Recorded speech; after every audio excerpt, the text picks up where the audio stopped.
Bonjour à toutes et à tous et bienvenue sur les news de Noon. Aujourd'hui, on va débriefer le match de la deuxième journée et aussi un peu de la troisième journée. J'ai un peu débordé, excusez-moi, sur les résultats. Alors, on va commencer par ce groupe A. Ce groupe A où la deuxième journée, il y a eu Qatar-Sénégal 3-1 pour le Sénégal. Les Pays-Bas ont fait match nul face à l'Équateur. Très bon match, nul, voilà.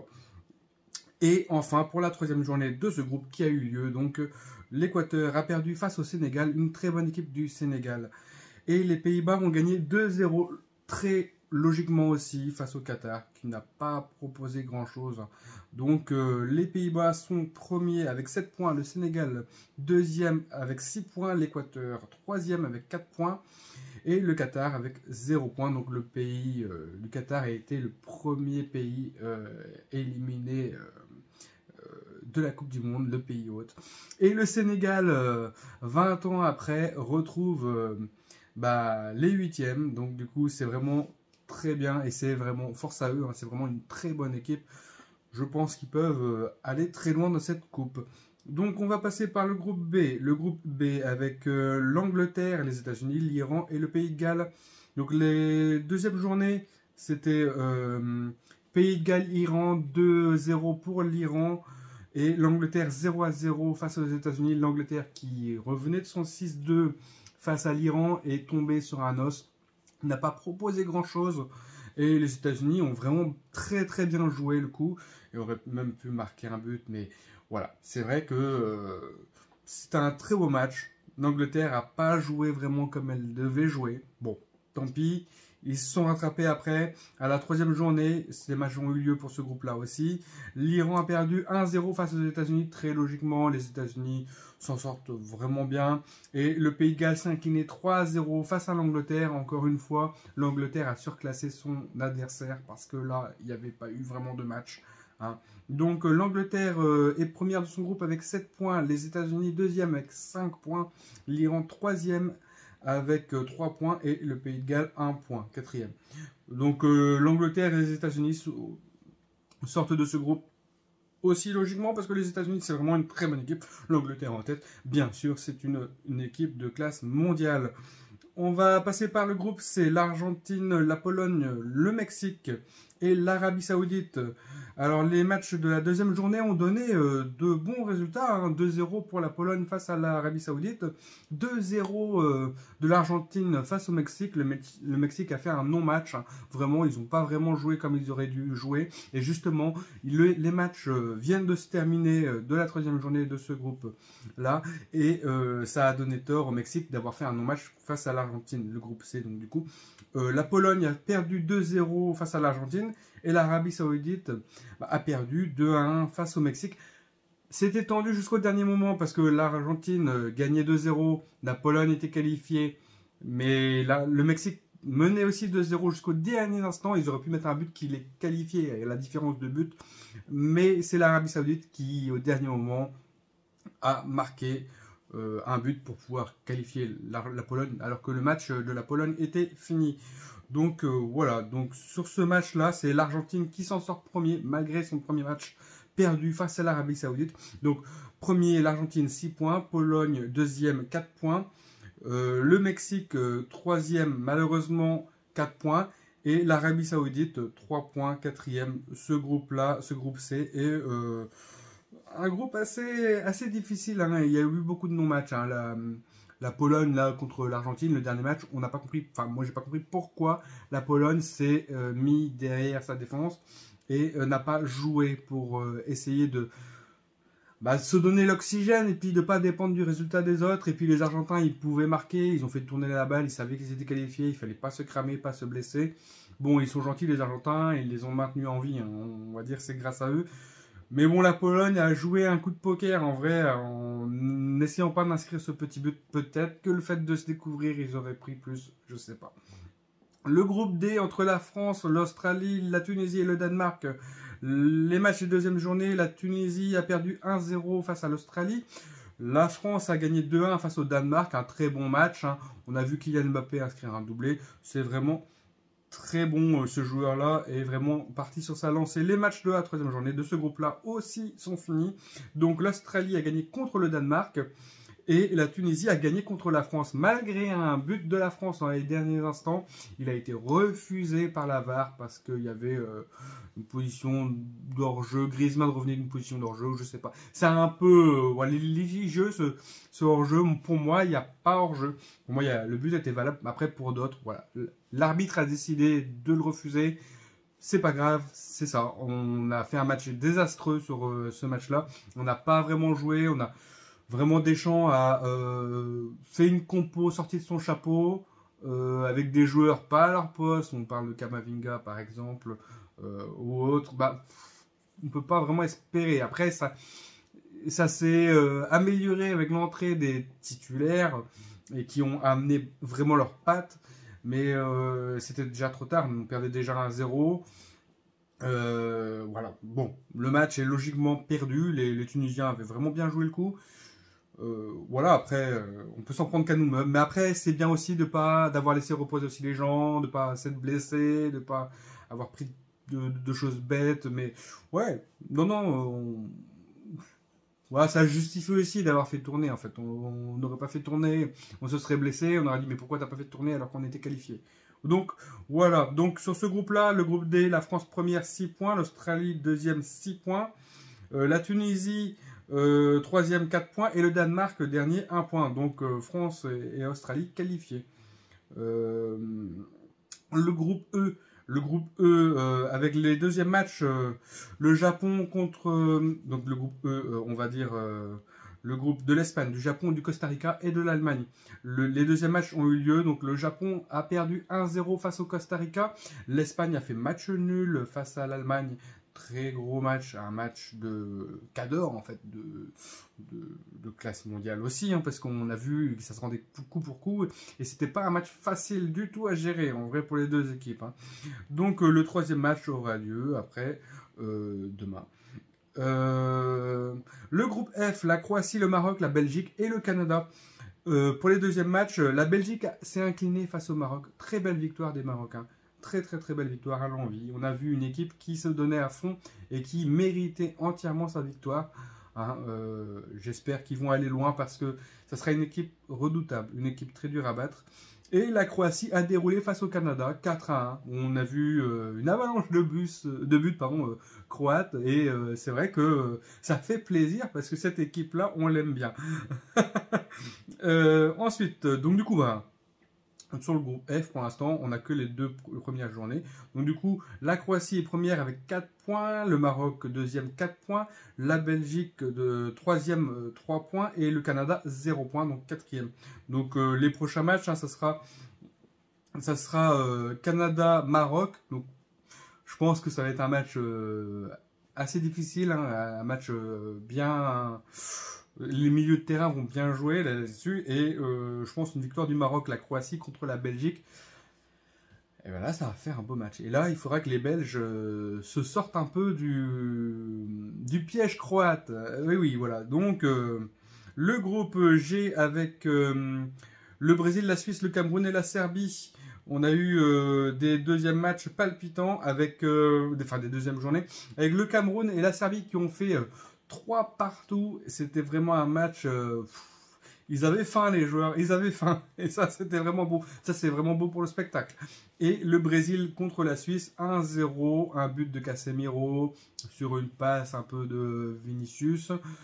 Bon, Casemiro sort le Brésil d'un mauvais pas, hein, parce que on sait qu'en l'absence de Neymar, il n'y a pas vraiment beaucoup d'attaques.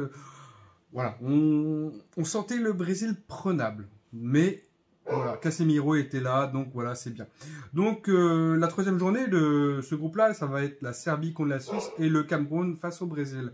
Donc c'est vrai que ce Cameroun-Brésil, ça va apporter quelque chose, une petite saveur, un petit... Ouais, les Camerounais, il faut qu'ils soient conquérants, il faut qu'ils nous montrent leur vrai et beau visage, parce que là, c'est vrai que pour l'instant, ils n'ont que 1 point. Mais ils peuvent revenir, ils peuvent prendre la place, la deuxième place du groupe si la Serbie bat la Suisse. Et encore, ça dépend avec la différence des buts aussi. Le groupe H entre... donc du coup, ouais, le groupe G, pardon. Le Brésil est premier 6 points, la Suisse deuxième 3 points, le Cameroun troisième 1 point et la Serbie 1 point quatrième. Donc ça se joue à pas grand chose entre le deuxième et le quatrième. Le groupe H, du coup, j'en étais au Portugal, Ghana, Corée du Sud, Uruguay. Avec des beaux deuxièmes matchs, hein, avec le 3-2 du Ghana contre la Corée du Sud. Et oui, le Ghana s'est arraché pour revenir et pour pouvoir marquer ce dernier but, synonyme de victoire et de 3 points, quoi, parce qu'ils avaient perdu contre le Portugal lors de leur premier match. Les Portugais, eux, quant à eux, ont gagné 2-0 face à l'Uruguay. Un match plutôt bien mené par les Portugais.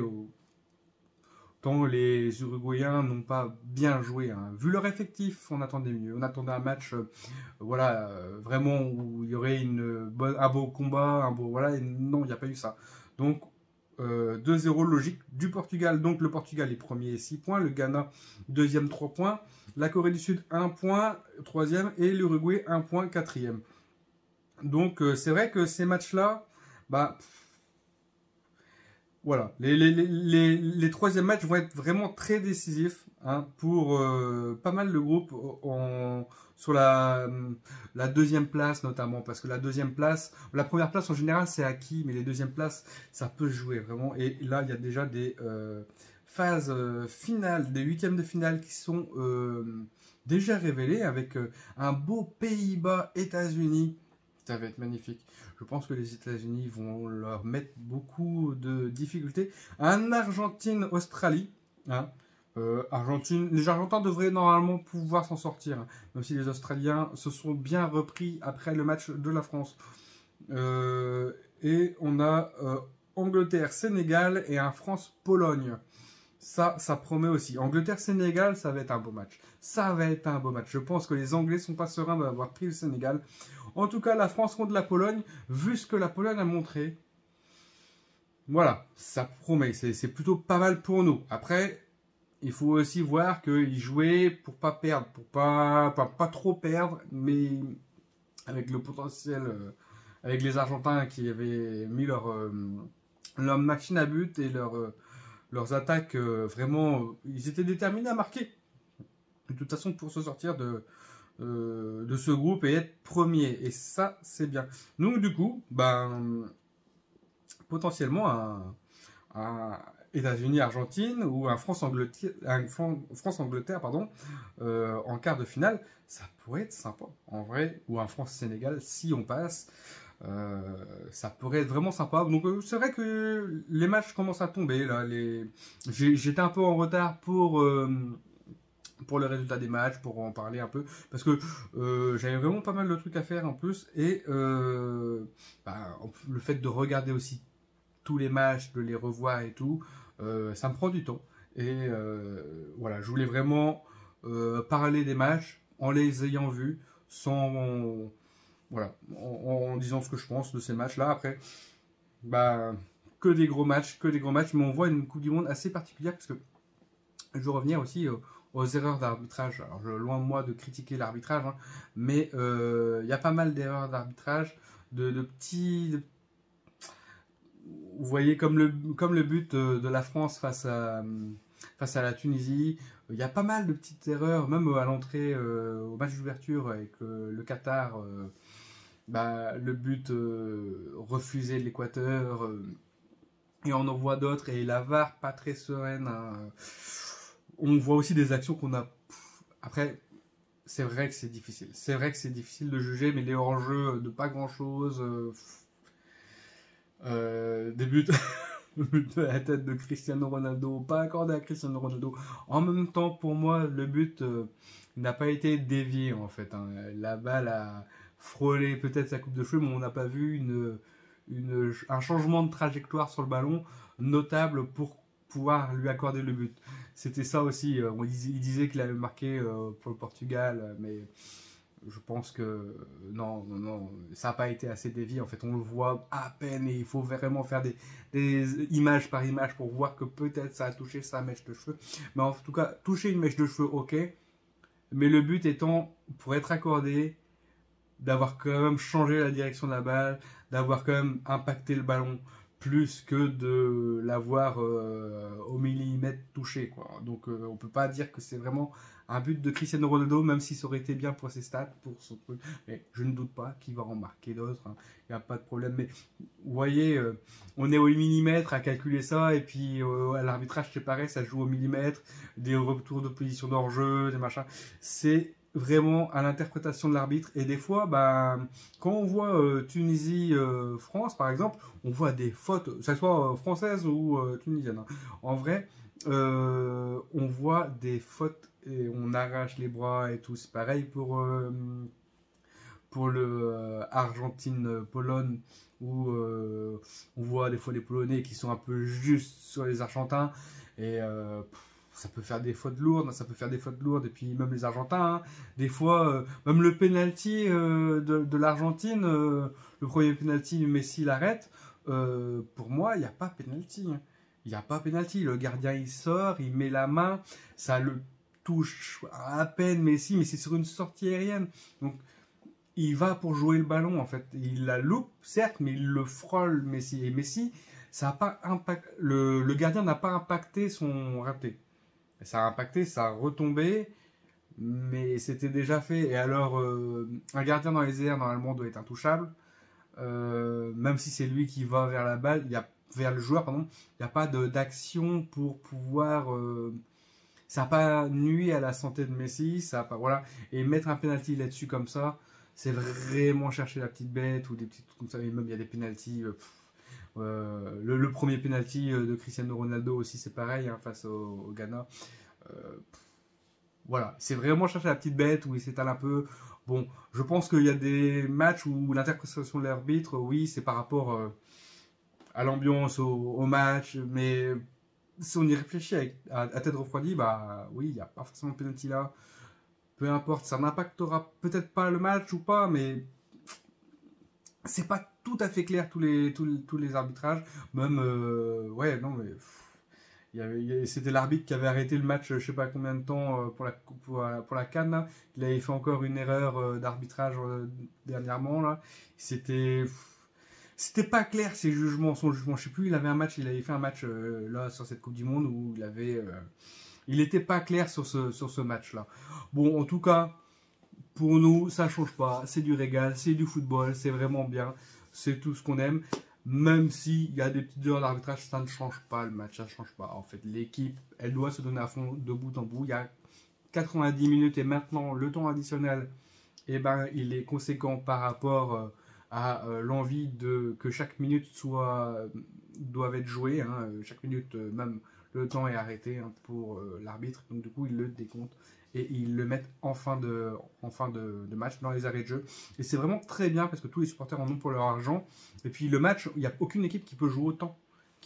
Alors tu peux jouer le temps sur ta possession de balle. Après, à toi d'être habile pour pouvoir le gérer. Mais tu peux pas jouer autant en mode je vais prendre le temps de tomber, de pleurer un peu, de simuler et de me blesser, de faire attention, j'ai besoin d'un bond magique, voilà, le froid et tout. Non, non, et puis je mets mon temps pour sortir quand il y a un changement. Tout ça, c'est décompté. L'arbitre, voilà, va dire aussi, mais vous inquiétez pas, tu prends ton temps. Mais en tout cas, le temps sera remis à la fin. Donc, aucune équipe n'est pénalisée.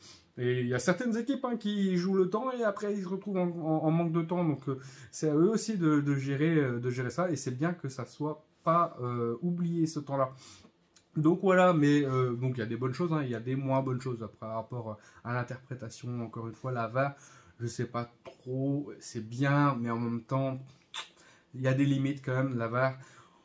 On va voir ça sur les prochains matchs. En tout cas, c'est bien. Les matchs, tout le monde se donne à fond, tout le monde essaye de se donner à fond, même si la Pologne aurait mérité quand même d'essayer d'aller chercher ce petit but pour pouvoir se tirer d'un mauvais pas. Heureusement pour eux, hein.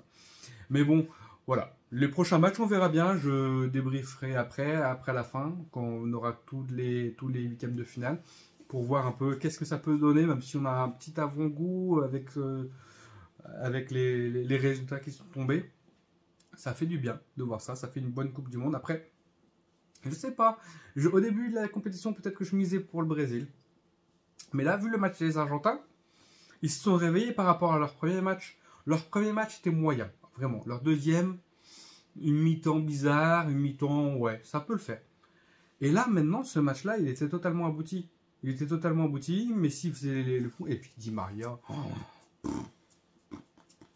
Ce joueur-là. Ah oui, ils l'ont sorti après. Ils ont sorti tous les bons après pour pouvoir qu'ils se reposent. Mais ils ont un banc quand même assez intéressant. Je pense qu'il ne faut pas les oublier pour cette Coupe du Monde. Parce que cette Coupe du Monde-là, les Argentins, ils peuvent aller la chercher.